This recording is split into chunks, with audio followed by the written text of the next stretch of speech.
This week we'll be reviewing the Chinese Grand Prix, talking about lots of different penalties and one very angry driver.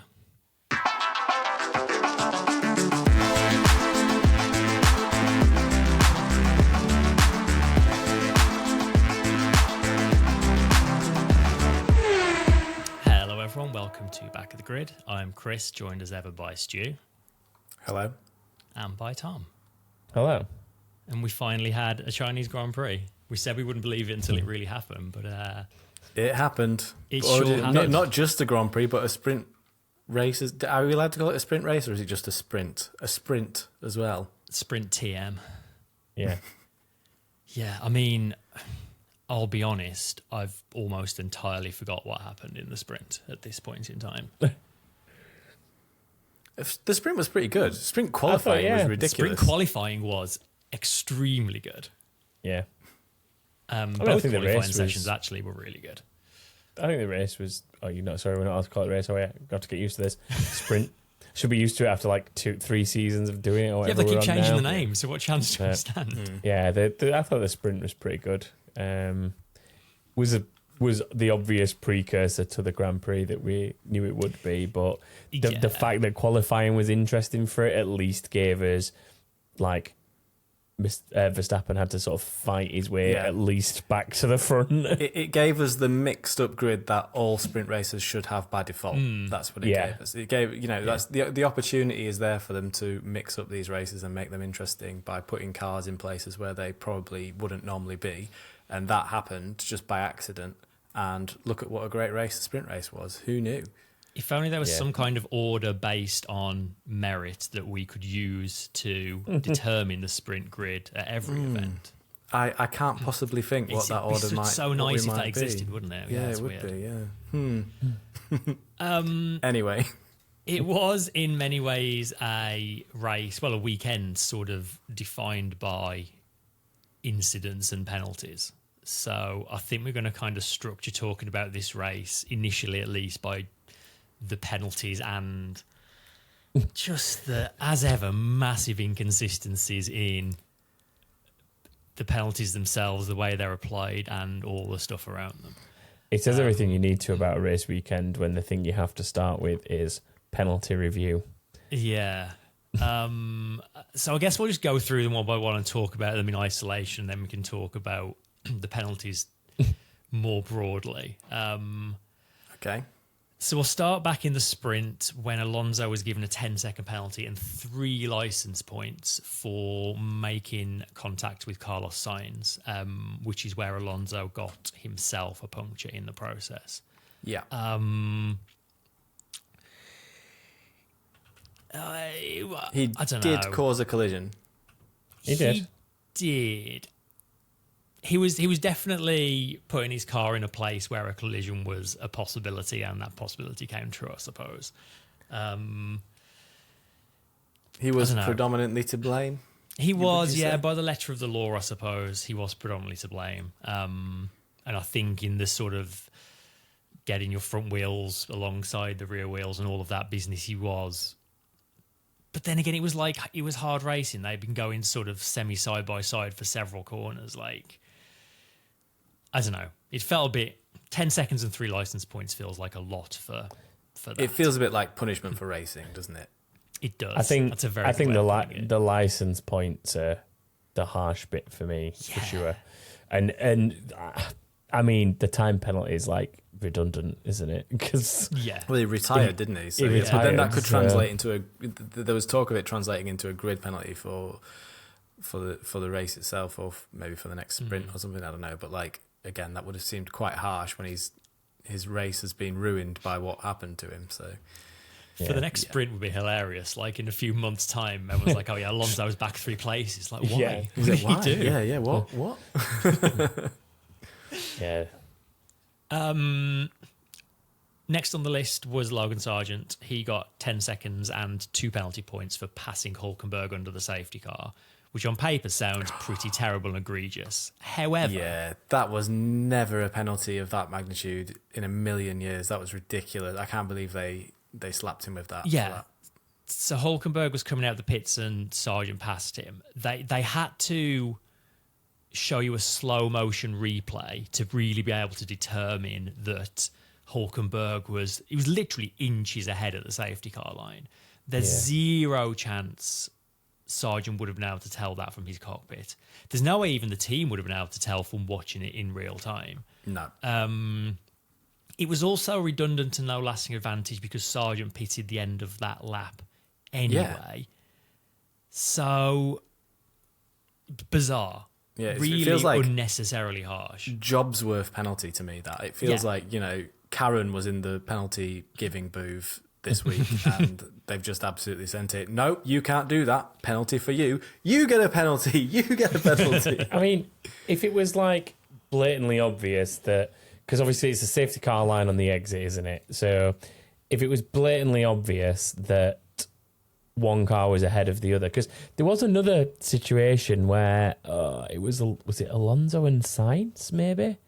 I can't remember who it was. There was another scenario though in the race behind the safety car or under the virtual safety car where somebody essentially like really punched it coming out the pits to make sure they stayed ahead and that they got to the line in time. And I genuinely can't remember who it was, but like, how is that a situation that was as close as it was? Clearly not a penalty, but this one that's like the nose of the car at most, I think it was. Like, you've got a front wing touching the line and the other one, the wheels are on the line. So you've got literally the length of the nose and the front wing ahead.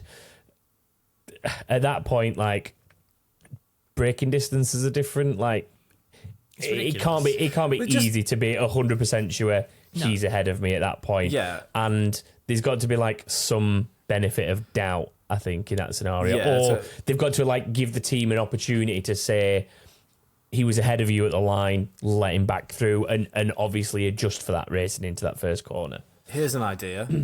Why not have a transponder on the line that tells why not use the same technology that they've been using for years and years and years on the start finish line? Just apply that logic to the safety car line or the pit exit line, whatever it is, and then the just let the systems do the work, and then the team knows straight away you've got to give that position to the car behind you because the transponder says so.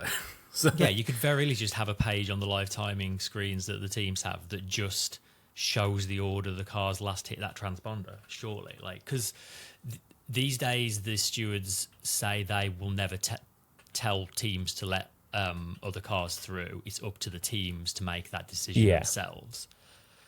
Which is also stupid. But there's just no way Williams could have known whether they need to or not. The penalty itself is harsh. The 2 license points as well is, again, it feels like, the rule book says if you pass under the safety car, it's 2 license points because that's a really dangerous thing to do. But like, apply some logic to the actual situation you're looking at. There's context there, sure. Yeah, exactly. Yeah. But then on the same, you could argue on this at the same time we beg for consistency from the stewards, and there's an argument to say they're trying to apply things consistently and not apply penalties to outcomes and things like that, and just enforce the rules as written. So it's like, in a way, they can't really win because the facilities aren't there for them to enforce the rules properly in the first place. They're kind of having to do a lot of this stuff on a wing and a prayer. And I think this though is like you're in a different situation there. You're not. The rule is written around like being on track racing. Effectively, there should be some sort of caveat to do with a car leaving the pits and a car being in the pits. Like, I don't know, every car leaving the pits is technically under a blue flag to a car that's on circuit.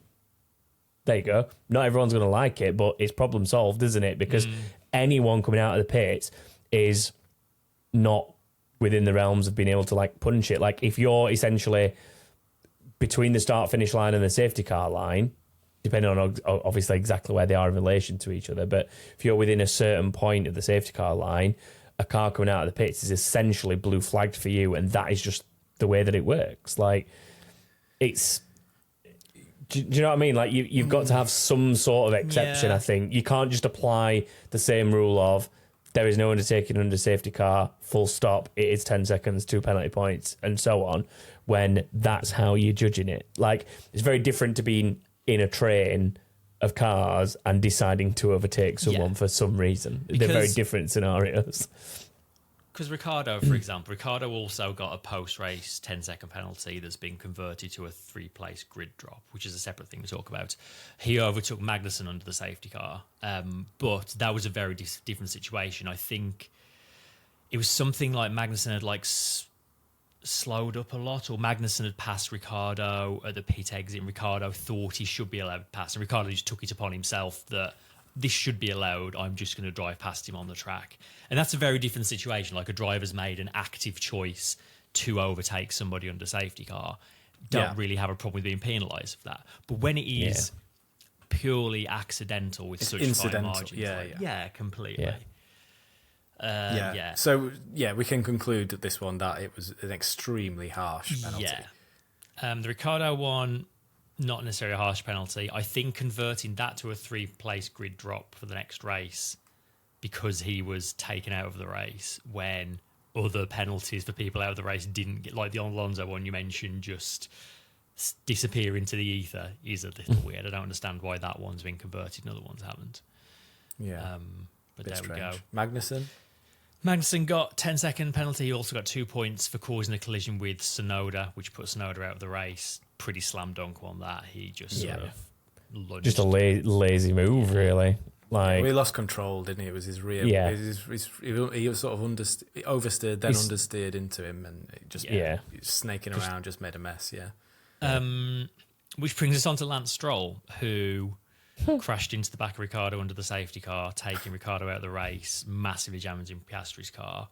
That also apparently 10 seconds and 2 points. So what Alonso did to Sainz in the sprint race is worth one more penalty point on his licence than what Stroll did in the Grand Prix. That is ridiculous. There's just no consistency. It's so ridiculous. Makes no sense, does it? Like Stroll, it was so in the wrong for this as well. He just wasn't paying attention. It was awful. Did you see Ricciardo's ranting? Yeah. In the pen afterwards. Yeah. Yeah. I'll read some of the quotes, people who've not seen it. He said, maybe now when he sees it, he might take some accountability, but if he doesn't, I can't help him, and nor can anyone else. And he said he'd watched it from his perspective, and he wasn't looking. He's looking in the wrong place. He's looking at the apex and wasn't paying attention. Yeah. Then somebody told him that Stroll had been blaming Ricciardo for it. And Ricciardo said, I slowly started to calm down, and then I was told what Lance thinks of the incident. Apparently I'm an idiot and it was my fault. That made my blood boil clear as day, and also behind a safety car. The only thing you've got to do is watch the car in front. We can't predict what the leader's going to do. The race doesn't start to the controls line. I'm doing my best not to say what I want to say, but F that guy. And then I think it was Piastri, someone was asking Piastri about it and said, oh, well, there's lock-on steering and you're under the safety car. And Piastri just said something like, yeah, but no one else crashed into each other.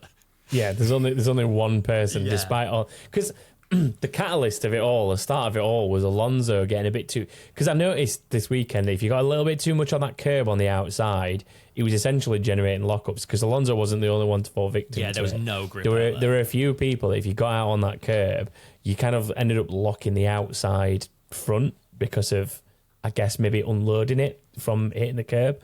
And Alonso wasn't the only one, but if you actually watch, there's a replay of that entire incident from sort of, I guess, grandstand kind of view, like alongside it, and you just sort of see Alonso slide through the shot, but then everybody else, because obviously they're like kind of focused on the guy in front, they all kind of all go deep with him because they're all kind of following his line and they don't want to risk, like Pierre, I can't remember who's directly behind him, but it's like they obviously don't want to risk going for the apex and overtaking him and then being caught out for overtaking him. They're like attempting to stay behind him despite him going way deep, and obviously That then causes everyone to start bunching up very quickly and concertinaing together.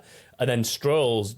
The weird thing is how far away from Ricciardo Stroll actually is at this point. Yeah, he's miles back. It was one of the biggest gaps in the train. Yeah, and he still manages to clatter into the back of him, end up underneath him, and obviously push him forward into Piastri as well. Yet the Ferraris, the Aston Martin, the McLaren, and the Ricciardo car are all like managing to stay in control of the vehicles and not in the back of each other. And then here comes Stroll, just like steaming into the corner, into the back of them all. Many cars down the line. I think as well, like the idea that like someone locking up causes other people to have to brake harder is nonsense, because obviously if you lock a wheel, then you're no longer slowing down. Right, your wheels and brakes aren't, so you're going to progress further forward. Whenever anyone locks up, they go wide of the apex, so you go further forward. Yeah. So people have got ample opportunity to get their cars slowed down appropriately. In fact, you've got more opportunity than what you'd expect to have to get your car slowed and not go into the back of another car. It's just a non-excuse, which they've all done. And then the excuse. I mean, that is an excuse that Alonso's locked up and caused this in the first place. To me is utter nonsense. It's he's not Stroll. It's Stroll not concentrating. He's not looking. He's not. Yeah, it's got nothing to do with Alonso. For the record, I'm not saying he's the cause of it. I know you're what not. I'm saying is that's kind of where it starts, and everyone ends up in a weird position, offline, slowing down. But even then, but everyone else is looking I just in the don't right think place. it matters. Well, yeah, that's what I'm kind of getting at, though. Is like literally everybody else behind Alonso who's having to react to that in real time is managing absolutely fine. Yeah. Then you've got Stroll coming from miles back, who's still we're in agreement. We're in agreement. Yeah, Stroll hitting definitely. the back of Ricciardo has got absolutely nothing to do with Alonso. No. Nothing. No matter where you're looking, you should only be looking at the car ahead of you. You're not looking at what Alonso's doing and the fact that he's locked up. Yeah. Someone in the Discord over the weekend said something to the effect of, it's another case of Stroll just looking out of his depth. Like, he's out there making a mistake that you just shouldn't be making at this level. Yeah. It's just a massive concentration lapse is what it is. Yeah, completely. Yeah. Like, And, anyone can do that. Like, any sports person can lose concentration, but it's a particularly bad one because you've gone into the back of another car and whatever way you cut it, the car that goes into the back of the car ahead is just always at fault. Yeah. Unless they're being brake checked or something, which is just not true. And the fact the fact that he immediately was on the radio saying that he was trying to make out that people just suddenly slammed on the anchors is just absolute. Again, it's just lies, nonsense. It's complete nonsense. Yeah. It's just the fact that he continues to take up a spot on the grid and looks like he's going to continue to. He's just very frustrating, especially when Alonso is outperforming him by such enormous margins. Yeah. Ridiculous. Okay. I won't say as well, obviously Ricciardo was extremely upset after that. And I think a lot of that comes from the fact that Ricciardo was having a really good weekend. Like, this was the best we'd seen of Ricciardo for a long time, really. Well, since he came back, really. yeah, pretty much. Like, he was a good half a second ahead of his teammate in both qualifying sessions. He beat him in the... I think he finished 11th in the sprint, Ricciardo. Does he have the new chassis yet? He did have the new chassis this weekend, got it this weekend, yeah. I know I disparage that a little bit, but yeah, maybe. Good to see. Like, shame it didn't work out that way, but like the numbers were looking good for Ricciardo. Like, I want to continue going that way. He was looking like he could have maybe fought with those around him before getting hit for those last point or so, didn't he? Like, he looked potential for him at least. Yeah. Until he got clattered. All those points now mean Logan Sargent's now up to 8 points, and he has to avoid gaining 4 more all the way until Monza. He's got to survive 11 Grand Prix and 2 sprints without gaining any more points to avoid a race ban. Perez is still on, although he didn't gain any new ones, he's still on 8 points for another 12 rounds. And Alonso at the start of the season had a completely clean license, and now in the space of 3 rounds, he's halfway to a ban. He's just been racking up points like crazy. Wowza. Yes, that's something to keep an eye on as well. Right, let's have a run through just other bits and bobs throughout the race. So obviously another sprint and Grand Prix win for Max. Had to work a little bit for the sprint race, but the Grand Prix he was just gone, wasn't he? Yeah, another typical Grand Prix weekend in Formula 1. Most interesting, I think, for the Red Bull point of view, as an example of just the depth of quality in that team. So the second race in a row, the 4 fastest pit stops in the race were all Red Bull stops. Both of them were also double stacks. So on lap 13, they gave Max a 2.1 second and then Perez 2 seconds right behind him. Then lap 23, they did a 1.9 and a 2 second. But when there's 13 seconds between the two cars, you can probably quite easily pull off double stacks. It's not like 2 seconds behind each other. One of them was under VSC, I think, so it was a bit more of a double stack. But the first one was pushing the boundaries of what you can call a double stack. But regardless, they were still out there with both sets of tyres and, they did the double stack procedure at least. Yeah. And also the fastest 9 stops this season, they were all held by Red Bull. Wow. I mean, they are a sight to behold in the pit lane. Yeah, I'll never forget, the one I worked on, I remember doing the edit for their fastest ever pit stop that they, at the time when they had it. McLaren have since beat it, but the car is off the ground before it's stationary on that. Yeah. I've said this before in here, it's just insane seeing it. It's sort of goes up and along just a little bit just as it comes to a stop. That's how precise and how perfect they are at just absolutely nailing that pit stop every single time. It's amazing to watch. After you've watched this, if you're watching on YouTube, I'm not sure exactly which one it is, but just search Red Bull fastest ever pit stop, it'll come up. As ever, it was McLaren and Ferrari sort of fighting for the spoils behind Red Bull. Norris ended up being he was second in the end, in fact, and he was very surprised to be there. He said he'd got a bet with someone in the team that they'd be 35 seconds behind Ferrari. Yeah. And he ended up P2. He one stopped. They put him on hards under the safety car. And he one stopped when everyone around him 2 stopped to get track position and managed to hold off Perez and the Ferraris behind. I think that was as much Norris doing an extremely good job of that strategy as it was Perez not really doing as good a job as you might expect. I would have expected Perez on... Then again, Perez wasn't on that much younger tyres, was he? Because Norris stayed out under the first safety car and only pitted under the second one. So Perez only actually had a 1 or 2 lap tyre difference. So there was something that essentially brought both Red Bulls in, wasn't there? Was it Bottas? Norris's stop was under the Bottas VSC, wasn't it? And then the Red Bulls stopped during the one afterwards. That was to do with the other way around. Yeah. All right. Never mind. So Norris actually stayed out for the first one. Yeah. So actually, that was kind of just McLaren outmaneuvering Red Bull a little bit there, I think. But also a very good drive for Norris to make that one stop work. Yeah, definitely. Yeah. Poor old Piastri had most of his diffuser scattered on the runoff at the hairpin somewhere, so he struggled home for 8th place. Ferrari could only manage 4th and 5th this weekend.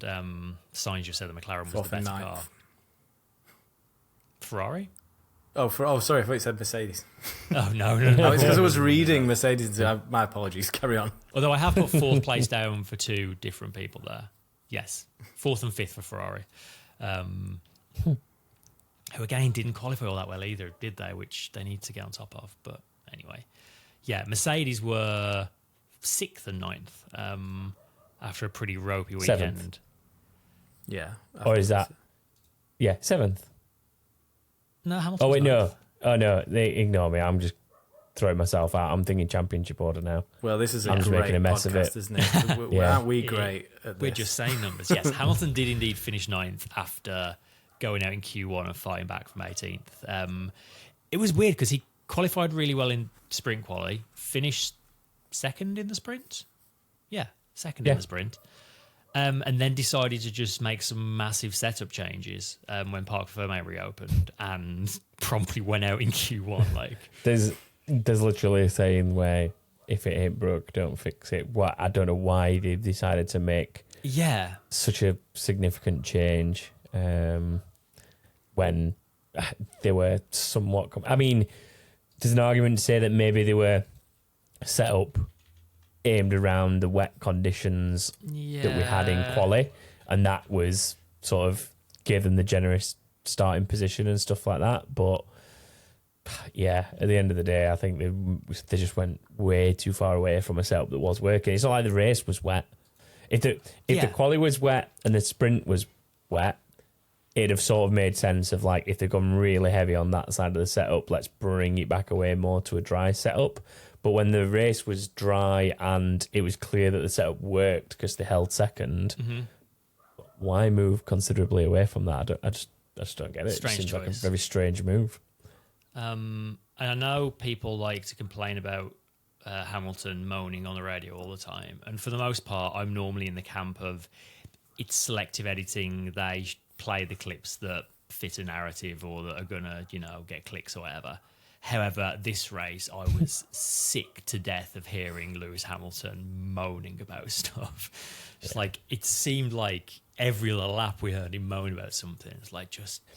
The thing is, though, again, it fits a narrative. It fits this narrative of he's leaving at the end of the season to go to Ferrari because he's had enough. Yeah. So literally, the moment he opens his mouth with anything remotely negative, they are going to play it. Because, again, it fits a narrative, unfortunately. Yeah. But, yeah. Yeah. Next, Alonso had 2 really good qualifying sessions. He was third in both qualifyings, in fact. Dropped out of contention in the sprint, as we mentioned. In the Grand Prix, he did a weird 3-stopper when everyone else came in under the second safety car and almost entirely put on hards. He put on a set of softs, which were never going to make it to the end. He managed 20 laps on them and then had to pit again for mediums and then sort of did a bit of a late comeback to fight back up to 7th. But very weird choice. Really weird choice. I'm not sure what they were trying there. Yeah, I wonder if there was like some sort of like tyre deficit of something that they had and they maybe had to go for the softs or something. Maybe didn't have any new mediums or... Yeah, because he put on medium. Maybe they were just out of fresh hards, so he had to do a soft and a medium stint, I guess. Yeah, maybe. I mean, it was impressive watching him drive back through the field. It was good fun. To finish. What was it? 7th? Did you say he finished 6th? 7th in the end. Yeah. 7th. Yeah. I mean, I enjoyed watching him chase down the other cars and put the overtakes in. But when there's such a massive tyre differential, they're kind of gimmies, aren't they? They're not really exactly. Heart in your mouth overtakes. Hulkenberg, another Q3 appearance, another points finish. Man's having a heck of a season. He's doing the business for... I mean, I think they've already got more points finishes this season than they did the entirety of last year now. That doesn't surprise me. Yeah, well, it's a pretty low bar, wasn't it? Hulkenberg's now equalled the record set by Andrea de Cesaris for the most race starts without a win. This was his 208th start. So unless something extremely unusual happens in the last race, I think Hulkenberg will be taking that record outright in a couple of weeks' time. The Audi talk around Hulkenberg seems to be, it's not just people who say things that are going to get them attention and clicks saying this now. Like, proper journalists seem to be saying there's something to this. Like, there is genuine conversations going on. Which is interesting. I mean, Nico Rosberg basically said they're talking to him because Carlos Sainz's team are complaining that they've not offered him as much money as he really wants. But yeah, it's starting to sound a lot like one of the Sauber seats next year is going to be taken by either Sainz or Hulkenberg. But we'll see where that plays out. And then last on my list in terms of interesting teams to talk about is Sauber themselves, actually. Bottas was actually having a really good race at the start. he was sort of looking like he might be in contention for points, but he had some kind of power unit issue, which obviously put him out of the race, which is a real shame for him. Yeah. And then Zhou, we got to talk about him. Yeah. I mean, made it into Q3 in sprint quali, which was like the crowd went crazy for that, which was really cool to see.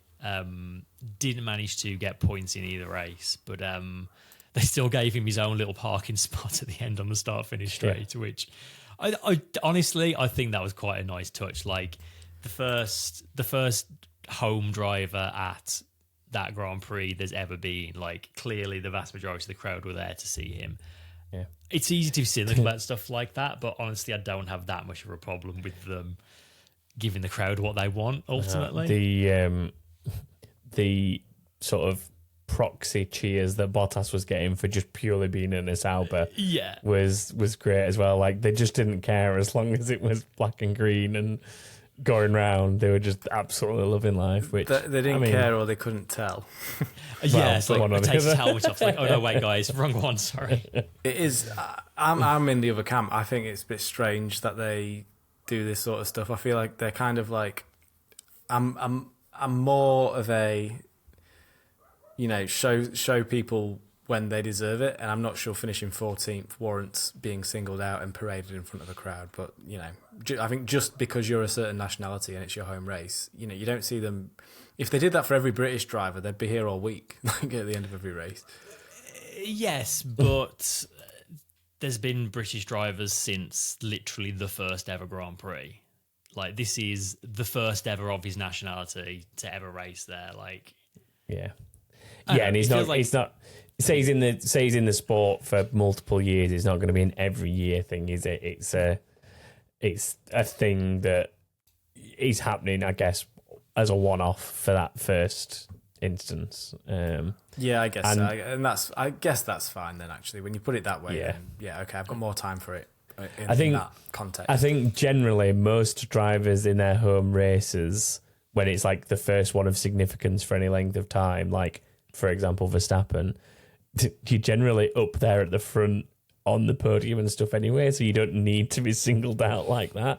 And I think that maybe makes it even more obvious that because Zhou was where he was by the end of the race, it made it more obvious that they kind of brought him round to this separate thing. But yeah, I think as a one-off thing, it's fine. I mean, to be fair, for the crowd that was there and hasn't had a race in 5 years because of everything that's gone on, I think to just on the first one back kind of let him have that moment is it's like kind of a fine thing as a one-off. But they sort of for the amount of support that they were giving over the weekend, I think they deserve just a moment with him, which is fair enough in my opinion.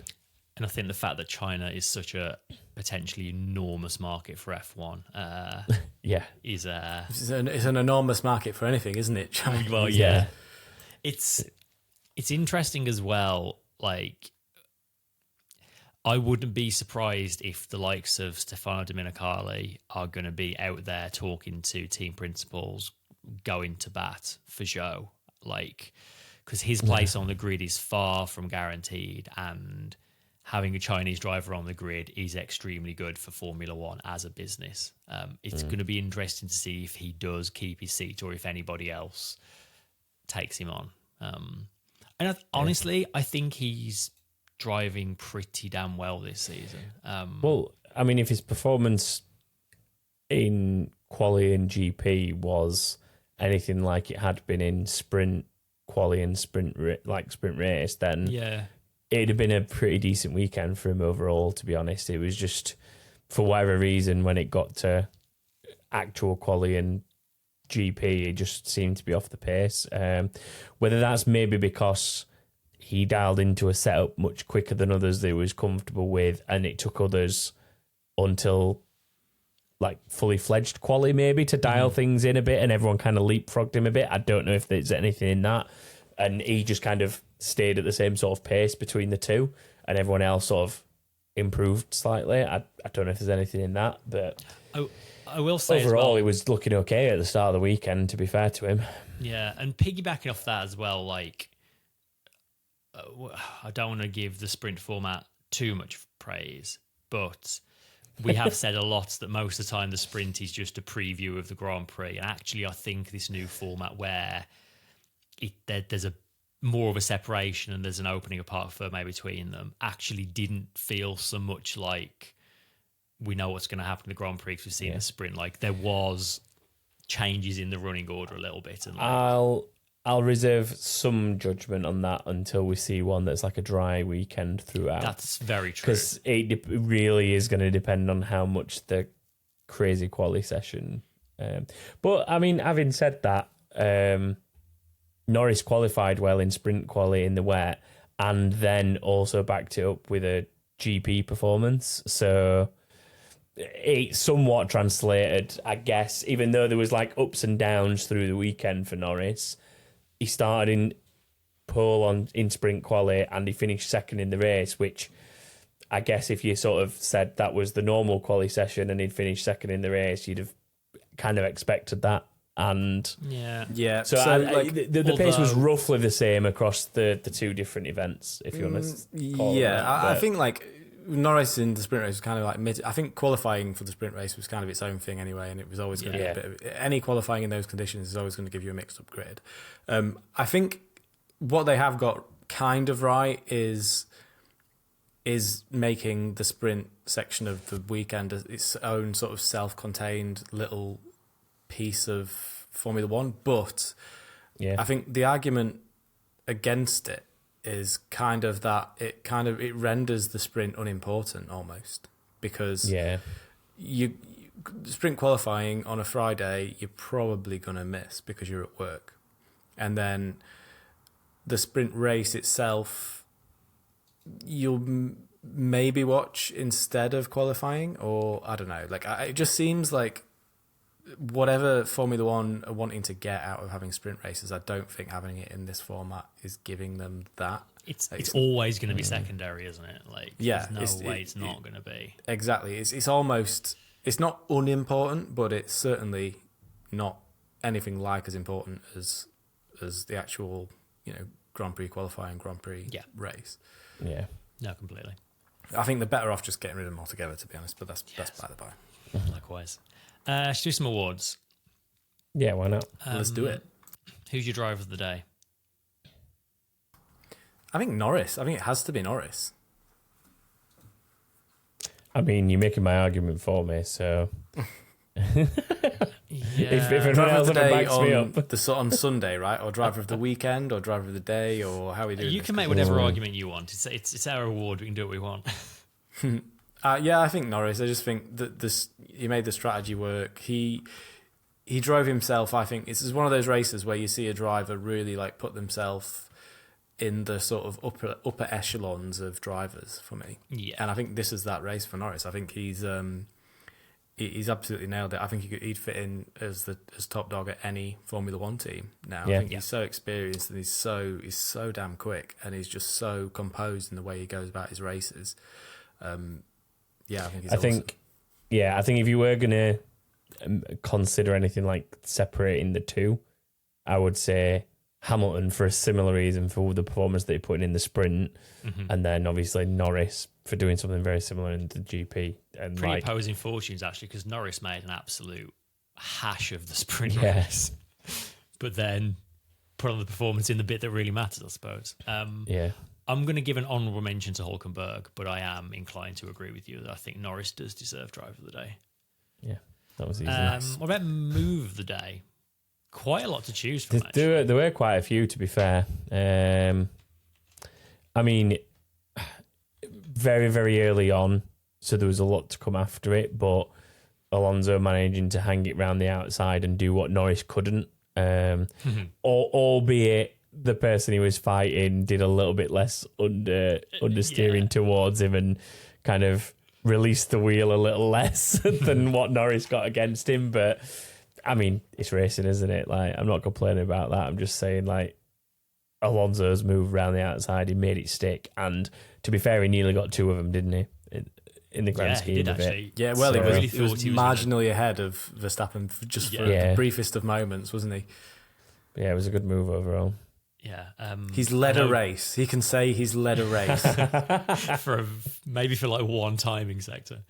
I know Discord wanted us to mention Alonso's save as on the final corner late in the race as a move of the day. That is an almighty. Literally, as soon as I saw it, I was thinking to myself, that might be my move of the day. That save, because that is a killer save. How has he done that? The reaction time when you watch the onboard is like he's moved his hands before his brains even fully engage what's happening there. That's a pure reaction save. Instinct, it's pure instinct, isn't it? It's amazing. If anything, as well, it was maybe worse of a situation that he found himself in than the Sainz one when Sainz binned it in quali. Because obviously it's a very similar thing to what Sainz did that Sainz couldn't catch and completely lost the car. But if anything, Alonso maybe got more into the gravel and had more of that rear wheel dipped over. So for me, it's even more of an impressive save because of that as well when you factor the two against each other. There was quite a few around the outside of turn ones. Leclerc on Russell was a good one. That felt a little further back and a real carry the speed and sling it all the way around the outside. I enjoyed that one. We also had Stroll and Magnussen fighting for last place and going side by side for half a lap. with both of them impending penalties as well. Yeah, they were on imposing penalty strategies, let's call it, because Stroll stopped and saved his, if I remember rightly, didn't he? And then but Magnussen after didn't. That he did, yeah. Yeah, so they're actually it was after they were fighting on track, to be fair, I think, wasn't it? Yeah. But yeah, there was a point where it was kind of like, it was almost like an alternate strategy thing where one was taking a penalty at a stop and the other wasn't intending to, and they were kind of battling it off against each other. And there was a point where they were at completely different parts of the running order, but they were still technically racing each other, like when someone's pitted on an alternate strategy and you know that you're racing them somewhere else up the field, but you're not going to come together until the end. It was crazy. Weird. I'm amazed they didn't hit each other, especially those. Yeah, and that. Yeah. There was a Hamilton one through 789. 789. I can't remember who it was on. Who it was. I think it was on. I mean, it was on someone midfieldy. I think that's why it wasn't like a similar car. It was someone midfieldy or someone on lesser tyres. I mean, what's slightly sad about the whole thing with Alonso clattering into them and into Sainz and getting that penalty, despite whatever we think about it, that whole sequence of the two Ferraris, Alonso and whoever else was there in the sprint was brilliant. Really good racing to watch. Proper racing, yeah. It made me. That was the bit that made me glad. That made me glad I watched the sprint race. That one thing. I'm so happy to have watched it. I'm almost inclined to give move of the day just to all of that fight because it was. Yeah. I could go for that. Yeah. I was sort of hinting at that, but I wasn't sure if it had to be from the GP or if we could. Yeah, we can give it what consider we want. That. Yeah. Well, I think Leclerc in the sprint on Sainz and Alonso. That's how you'd quantify it. I think. Yeah. Let's do it. Leclerc gets it then. Yeah. So Chris is typing this and hosting at the same time, which I'm really impressed by. Multitasking. It's all right. I can save him at least 5 seconds because I can press this. Honestly, what the f*** are we doing here? Yeah, what are we doing here? There were some howlers this weekend. There really were. It was a weird weekend. I mean, we've talked about all the penalties at length. Let's not tread. Yeah, we don't need to go. Yeah, I don't think. Look, the penalties are some of the less weird stuff that's going on this weekend. To be honest, and the penalties are mental. So, outside of racing, I think the grass catching fire on multiple occasions was an interesting scenario. Weird. Track spontaneously catching fire. It's like, I wonder if they've been painting the grass with some sort of thing to make it more green, maybe. It wouldn't surprise. I mean, I wonder if they've been painting the track with something to make it look more black, maybe. Yeah. It's and then just not telling anybody. And the teams so are according to a supposedly reputable sporting website, motorsport website, it was apparently like some sort of bituminous coating that they give roads in that part of the world to prolong their life. But it's like, well, hold on a minute. This is a Formula One grade racetrack. Like, if it needs resurfacing, you resurface it. And also, sounds a lot like paint. Yeah. It's not paint, it's a special liquid that we put on and then it dries and is a hard coating over the top. But it's not paint. Not paint, though. Definitely not paint. It was weird. What else we got? Stroll and Alonso refusing to take any responsibility. Yeah, that was like peak Stroll and peak Alonso. It wasn't Alonso, it was Aston Martin basically taking Stroll's side and saying, we don't see what he did wrong. Because of course instead of just staying quiet on it. That was what it was. What else? The marshals dropped Tsunoda's car off the crane when they were recovering it. That's a fun on board you can find online somewhere. That's messed up. I didn't know that had happened. That's so dangerous. That's lucky someone didn't get hurt really badly. Assuming that they didn't. You'd know about it if one of those things fell on you. Yeah. Especially as heavy as Formula One cars are these days, just squash you flat. Yeah. I think I'm leaning towards the track just catching fire twice. That's like, okay, I can go with that, but mine is the painting the track, man. Painting the track to make it like going around telling because literally, I'm sure I read like the week before that they'd resurfaced the entire track, and then you get there and it's like, paint. What you mean? You've painted it? They didn't tell you what they'd resurfaced it with, did they? They just said they'd resurfaced it. I'm sure, like I bet they urgently released a big decree to all the drivers to say, oh, they have painted it, but we can't say they've painted it. They've done they've given it a special coating. Just say they're giving it a special coating. Whatever you do, don't use the word paint. Nobody's painted anything, okay? I think I'm going to resurface this wall behind me in a slightly different tone. Yeah. Just give me a slightly different backdrop. I'll resurface the wall. You'll get 2 penalty points on your license. Yeah. Do you know what? I'm with you. And you'll be taken out back and shot. Yeah, that's that. No, you're right, Stu. It is that. It is painting the track. That's fair. Shall I run us through some predictions? Please do. Okay. So, an all right weekend, at least for the two of you. The double Verstappen obviously pays off dividends usually in most scenarios, and this weekend was one of them. Between you also got a third point, one for 17 finishes for Stu and one for Logan Sargent's position of 17th for Chris. In terms of everybody else out there, there were so many 4 out of 5s, but not quite a 5 out of 5 this week. There's far too many names to just reel off here as well. There's 22 of you overall that managed to get 4 out of 5. So if you want to work out if you're one of them and you haven't looked already, head to backofthegrid.com where you can see that. And also because so many people have scored 4 and 3 points this weekend in different combinations, we've ended up in a position where we had a leader with I think 2 people tied for second place before. We've now got a 7-way tie in first place. Sorry. Wow. So there's 7 people together. It's like Formula E over there. Yeah, we need to make this thing more difficult. Well, the funny thing is though, how many races have we had? 4 races now.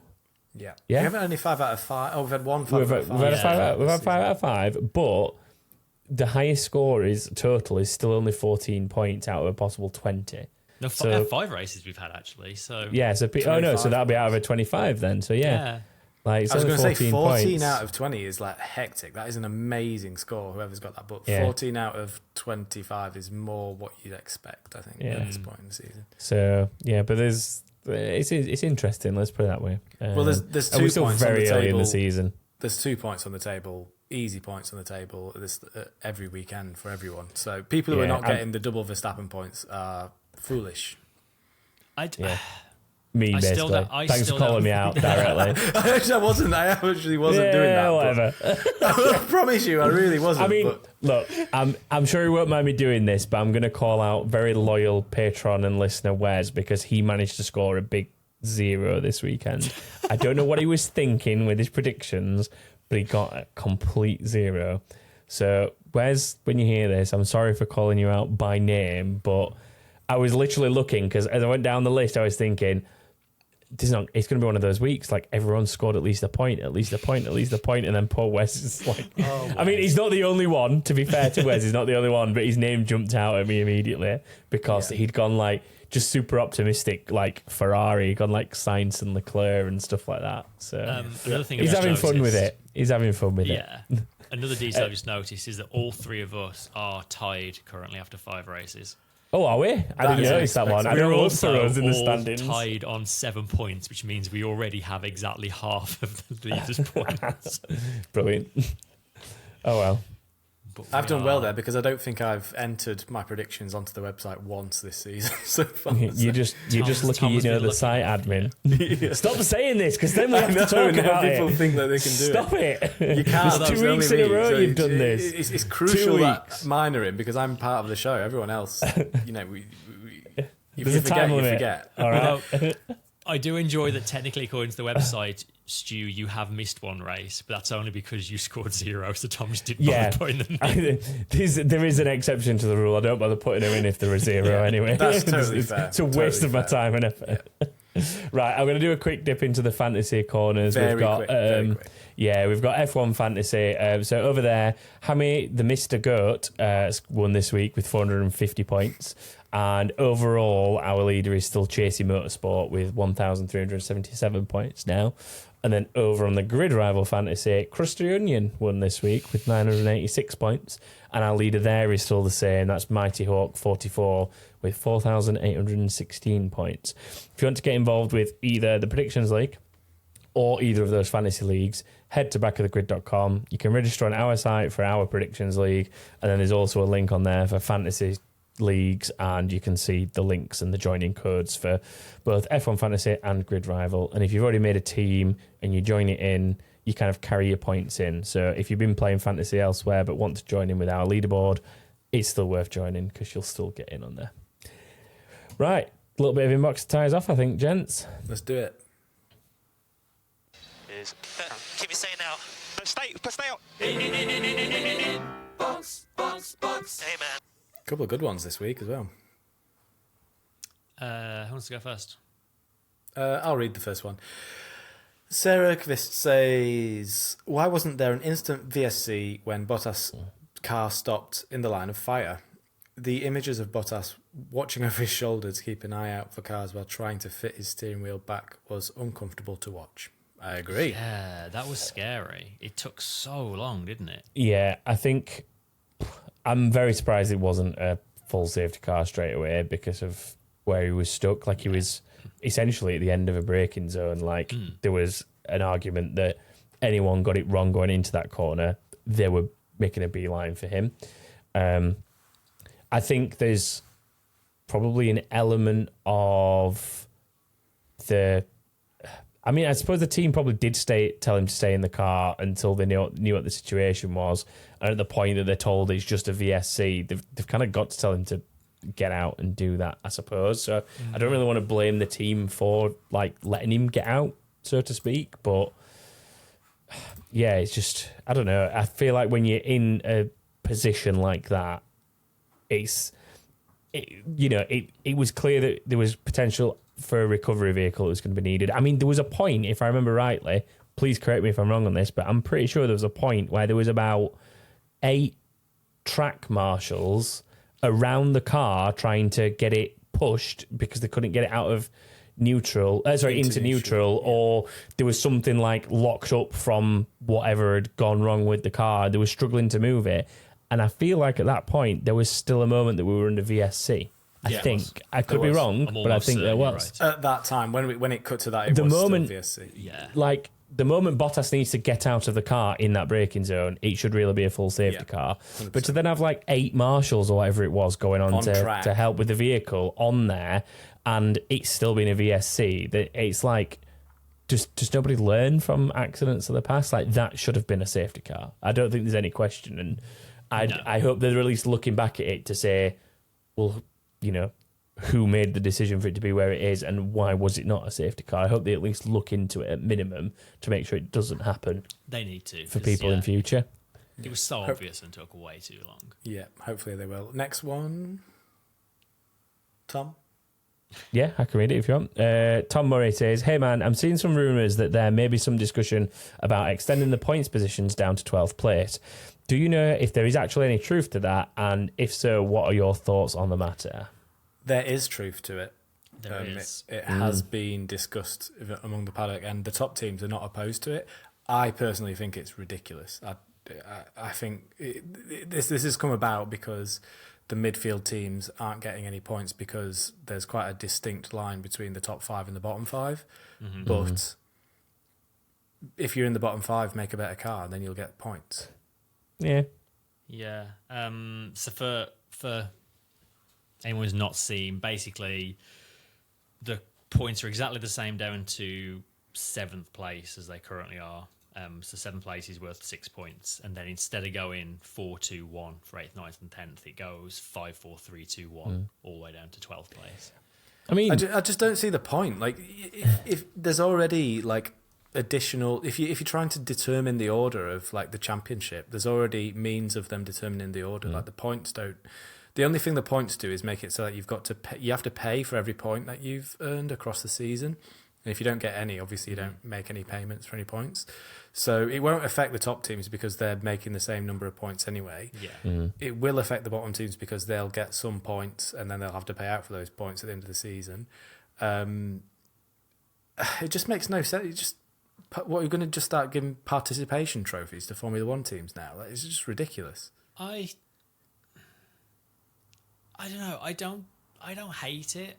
Like, then why not just extend it all the way down the grid and give points for every single position? Well, yeah, and some series do that. I think having 2 more places that are actually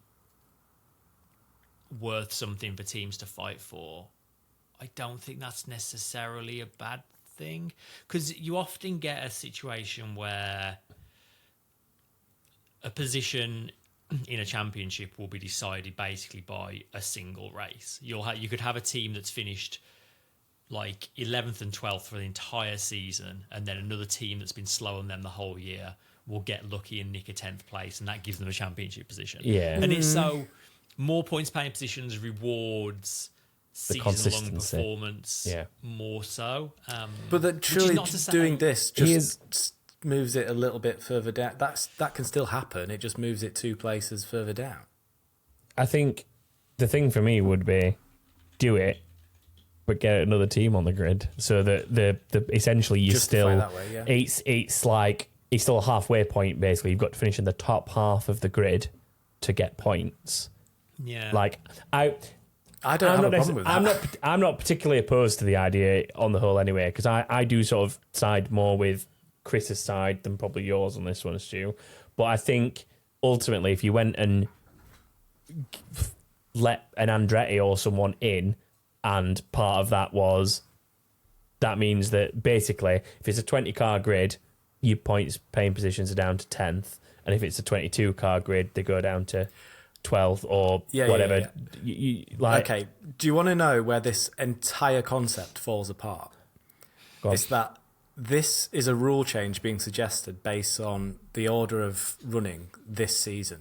Yeah. But they won't make this change until next season. What's to say that we won't have this problem next season, and it'll just be back to a regular grid, or the field might tighten up even more, and this just not even be an issue.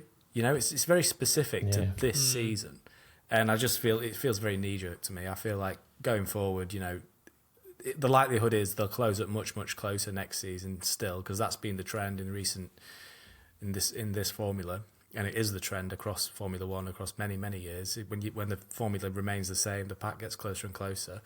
If they were going to implement this change this season, then I'd be more interested. But the fact that it's not coming until next season and the playing field's going to change next season anyway, then what is that? Why are we even talking about it? Is that for me?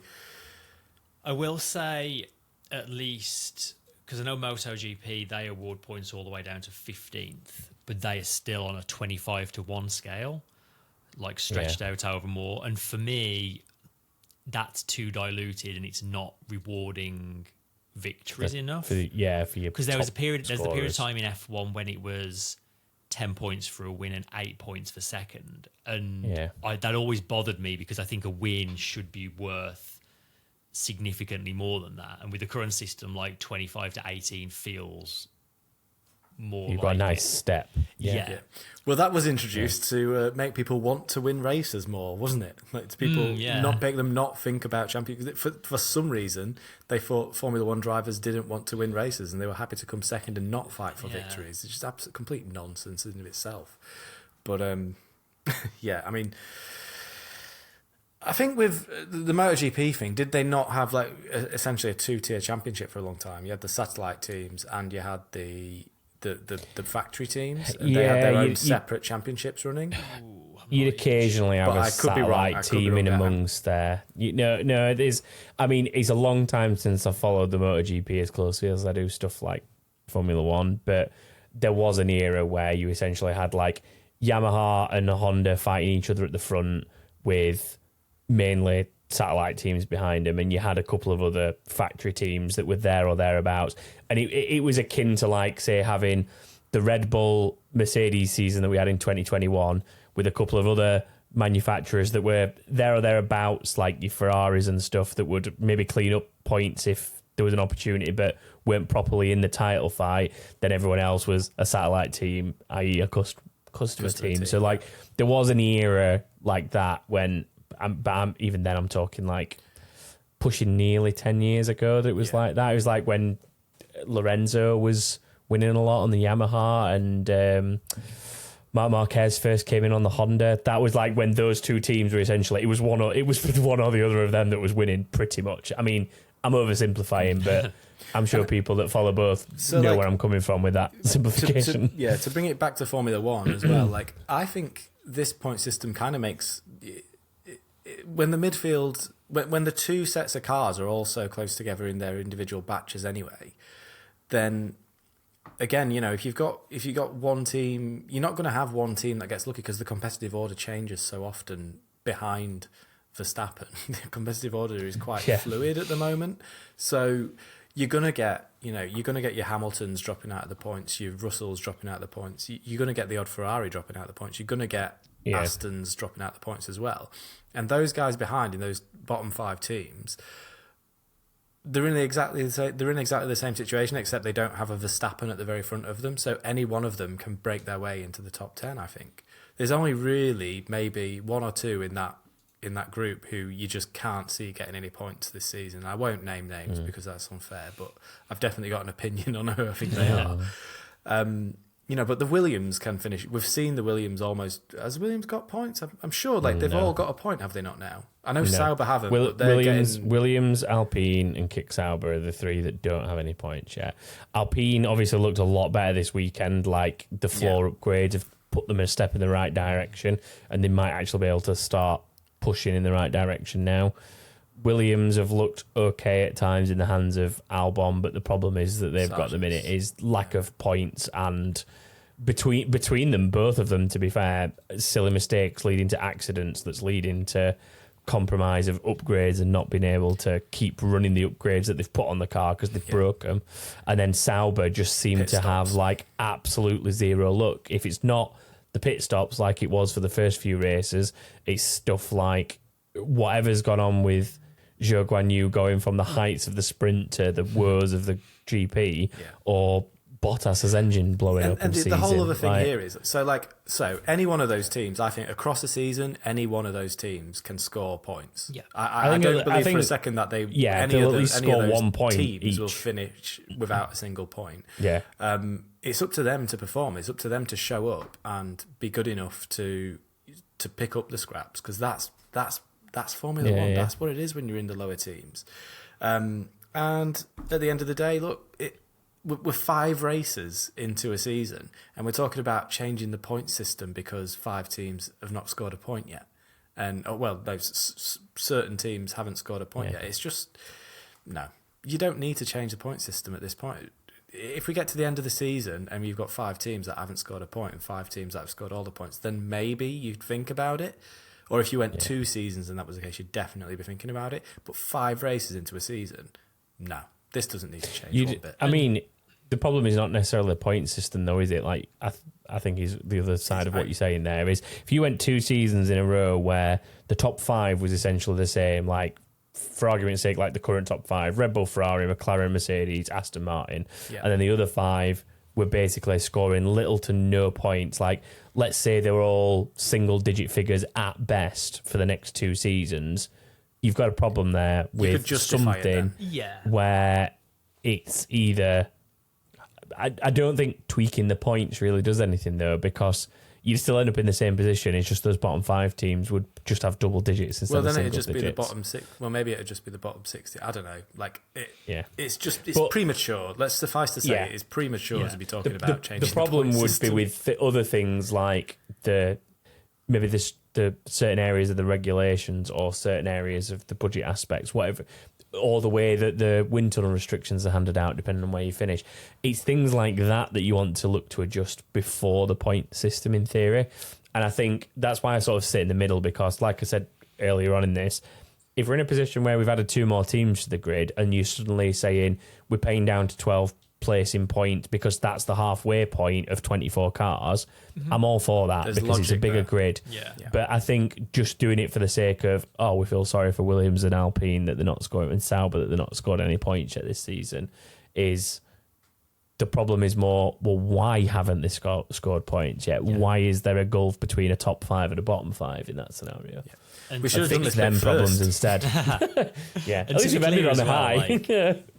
This I still, although I'm not against this change necessarily, I do also think the current point system is the best point system F1 has ever had, and I don't think it needs changing necessarily. And I think there's what problem is way more important things that the F1 Commission should be talking about than the point system as well. But agreed. I just don't see. I don't think it's solving a particular problem. You know, they're all competitive. They're all competing with each other. They're all going for it. Still, it's not going to change that. Like, the action on track is going to be the same no matter what. So this has no effect on. I mean, you've only got to look at the way Magnussen and Stroll were dueling over last place to show that you don't need to have a point on the table for drivers to race each other. Yeah. So true. Exactly. Even with penalties stacked up, they're still going hell for leather against each other. Yeah. All right, should we wrap up? I think so. That is us done for our Chinese Grand Prix review. Thank you, as always, for joining us. As ever, if you want to get in touch, backthegrid.com is where you can find a contact form, and also check out the Predictions League and all the fantasy leagues and all that stuff. We're on Facebook, Twitter, Instagram, all of those kind of things. If you are interested in getting involved with our Discord community, you can go to patreon.com/backofthegrid to find out how to do that. I think that is everything. If you didn't watch the IndyCar or World Endurance Championship races over the weekend, both of those are worth going and having a little look at the highlights of. But until next time, I think that is all. So we'll be back next week, I think, to preview the next Grand Prix, Miami Grand Prix. I know I shouldn't have left you hanging there, but I was waiting to see if it came to you. Yes, we're back in a week to preview Miami, but until then, thank you for joining us, and goodbye. Bye. Bye, everyone.